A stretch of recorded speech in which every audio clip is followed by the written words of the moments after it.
बड़ी अफ़सोस की बात है कि एक इटाहवा में एक कलाकार को, एक कथावाचक को, उसको घर पे पीटा गया, उसको सर को मुड़वाया गया।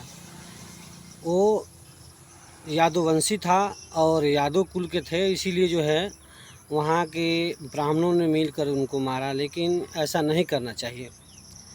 कथा तो कोई भी कर सकता है, कोई भी कर सकता है, लेकिन कुछ लोगों को कहना है, जो महारथी लोग हैं वो कह रहे हैं कि कथा जो है सिर्फ ब्राह्मण ही कर सकता है। देखिए, हम लोग के साथ में बहुत सारे ब्राह्मण लोग हम लोग के साथ में रहते हैं और जाते हैं, और हम लोग के साथ में कथा भी करते हैं, प्रोग्राम भी करते हैं। तो ये गलत बात है। और कहते हैं कि सिर्फ जो है ब्राह्मण ही कथा कर सकता है। तो मेरा कहना है कि उद्देश्य है कि यदि आपको सिर्फ ब्राह्मण ही कथा कह सकता है तो ब्राह्मण क्यों नहीं सुन सकता है उस कथा को। आप ब्राह्मण को छोड़ के दूसरे कास्ट में मत जाइए। आप सिर्फ ब्राह्मण में जाकर कथा कहिए, दूसरे कास्ट में मत कहिए। अगर इतना ही दूसरे कास्ट से आपको घिरना है तो आप मत जाइए उन लोगों में, क्योंकि आप जाएंगे तो आपका सब कुछ छुआ जाएगा, नष्ट हो जाएगा। उससे बढ़िया है कि आप ब्राह्मण अगर कोई जा रहा है दरवाजे पे आपको कथा कहने के लिए, बुलाने के लिए, तो आप उनके दरवाजे पे जाइए। लेकिन कोई अगर यादव जा रहा है, कोई चमार जा रहा है, कोई अन्य जाति लोग के लोग जा रहे हैं, आप उनके दरवाज़ा पे प्लीज़, जितने ब्राह्मण देवता सब है, हम लोग भी मानते हैं सब चीज़ को। आप लोग से विनती है, प्रार्थना है कि आप लोग छोटे जात के दुआरी पर मत जाइए, कथा मत कहिए। यदि आपको इतना ही उस सबसे घिरना है तो ये कोई ज़रूरी नहीं है कि कथा एक ब्राह्मण ही कह सकता है। देखिए, बहुत सारे वेद पुराण में जो है शास्त्र है, जो आप उठा के आप लोग देख सकते हैं कि, और इतिहास गवाह है कि बड़े बड़े ऋषि मुनि महात्मा जो है, आपने कबीर दास को देखिए, एक है चमारलो में दास जी है, क्या नाम इनका, रविदास, देख लीजिए। ये लोग बड़े बड़े जो है संघर्ष किए, और उनका जो है लोग मानते हैं, अपने कुल से जो है कुल देवता मानते हैं सब लोग। तो आप लोगों से प्रार्थना है कि देखिए, इस तरह के यदि मन में भावना लेकर के, जितने हमारे ब्राह्मण भाई बंधु हैं, अगर इस तरह के मन में छुआछूत का भावना भेद लेकर चलेंगे तो एक ना एक दिन ये दुनिया इस्लाम होने से कोई रोक नहीं सकता है।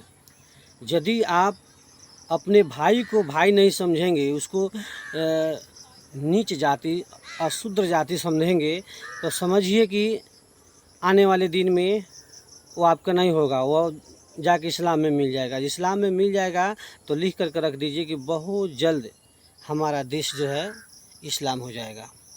आप इस पे गौर कीजिएगा। अभी हमारे बाबा जी हैं, एक बागेश्वर बाबा, कहते हैं कि हिंदू राष्ट्र बनाएंगे। बताइए कि इस तरह से यदि भेवा भेद रहेगा, इस तरह से हमारे ब्राह्मण भाई लोग जो है यादव भाई को मारेंगे, पीटेंगे, अपने से छोटे कास्ट को कुछ नहीं समझेंगे, तो क्या हिंदू राष्ट्र बना पाएंगे?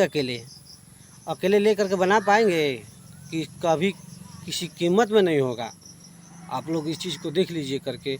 लेकिन आपसे प्रार्थना है कि ऐसा गलत काम आप लोग मत कीजिए और कानून का हाथ में मत लीजिए। यदि एक और आरोप आ रहा है कि आईडी गलत लेकर गया था, तो आप जब प्रोग्राम बुक करने जाते हैं तो वहाँ देखते नहीं भाई कौन जात है कौन जात नहीं है, पूछ लीजिए। अगर आपको नहीं घोटा रहा है तो मत बुलाइए उसको। हाँ, उसको दरवाजे बुलाएं, उसका बेइज्जती कि उसको मारे पीटे, अच्छा बात है? ये बहुत समझिए कि घिनौना हरकत आप लोग किए हैं। एक और बात सुनने में आया कि एक लेडीज़ कह रही है कि मेरे को छेड़छाड़ किए, मेरा पति देख लिया, आया तो बस वो भागना चालू किए। ये गलत है। ये जो आरोप लगा रही है लेडीज़, महिला जो आरोप लगा रही है, ये सरासर गलत है। ये कथावाचक ऐसा काम नहीं कर सकता है, क्योंकि हम बहुत सारे कथावाचक को देखते हैं, हम लोग भी कार्यक्रम करते हैं। हम लोग जब जाते हैं उस समाज में तो अपने घर के सदस्य की तरह देखते हैं कि हमारी माँ है, हमारी बहन है, उस हिसाब से हम लोग देखते हैं, माता जी है, बहन है। बाकी उस हिसाब से नहीं देखते हैं। ये लोग जो लगा रहे हैं लालछन, ये गलत है। इतिहास इसका देखिए कि इतिहास गवाह है कि जब भी जो है ब्राह्मणों के ऊपर कुछ होता है ना, तो वो अपने बहन बेटी को आगे ढकेल देते हैं। आगे कर देते हैं कि अब उसका इज़्ज़त को उछाल मारते हैं कि हाँ मेरे इज़्ज़त पे हाथ डाला, तो ये हुआ। ये सदियों से चलते आ रहा है, आप लोग देख लीजिए। तो ये सब चीज़ को करके चाहेंगे कि आप लोग आगे बढ़े तो गलत है, आप नहीं बढ़ सकते हैं। और आप ही के भाई सब जो है, जो छोटा हो या बड़ा हो, सब आपसे दूर हो जाएगा। तो आपसे प्रार्थना है कि ऐसा ना करें, आने वाले दिन में जो है अपना हिंदुस्तान को बरकरार करके रखें, नहीं तो दिक्कत हो जाएगा। और